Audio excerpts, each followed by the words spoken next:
Il-Valletta Green Festival ta' din is-sena għal darb'oħra reġa' kien wieħed suċċess. Spikka partikolarment il-fatt li l-infjorata ta' din is-sena fi Pjazza San George saret b'tali mod li wieħed jista' jidħol jispassiġġa fija. Dan hekk kif ħadet il-forma ta' ġnien, xi ħaġa li l-Belt Valletta huwa nieqes minnha. Suċċess li dwaru qal il-niżjed tal-Berdi Mek mill-Fondazzjoni Valletta 2018 l-organizzatur ewlieni ta' din l-attività.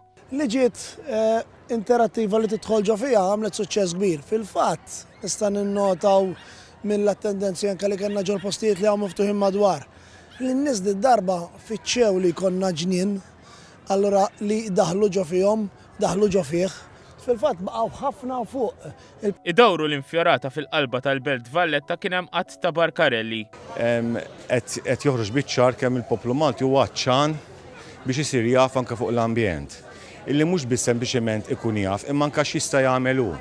Dis-sena il-Green Fest huwa dedikat ħafna lejn green infrastructure b'mod partikolari lejn green roofs. Attrazzjoni partikolari kienet il-ġnien li nbena fuq il-bini antik fil-qalba tal-Belt Valletta. Dan bilan li aktar nies jitħajru jibnu bejt imħaddar sabiex eventwalment jintlaħqu l-miri ambjentali u tal-enerġija. Huwa magħmul terremoti li jkun ħafif. Infatti aħna bħala substrat ma nużawx qas ħamrija, il-pjanti qed jikbru f'taħlita partikolari li hija ħafifa, tajjeb, allura il-pis ikun ma jkunx daqshekk kbir biex tagħmel ħsara lil bini ta' taħtek. L-attendenza tal-pubbliku għal dan il-festival xedet l-interess li l-poplu Malti għandu għall-ambjent naturali ta' pajjiżna. Sabiħ ħafna proġett vera li ġab ħafna turisti, tara ġifieri ħafna nies kollu jieħdu ritratti. Irħad fuħu, jiġbed ħafna nies u żmien il-fjuri sabiħu.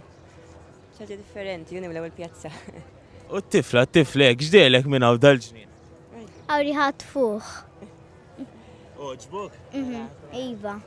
Apparti l-attivitajiet fiċ-ċentru tal-Belt Valletta infetħu qatt ta' kunventi b'mod partikolari l-ġonna tagħhom madwar il-belt ewlen infosthom dak tas-sorijiet tal-Klawsura u ta' San Dominku.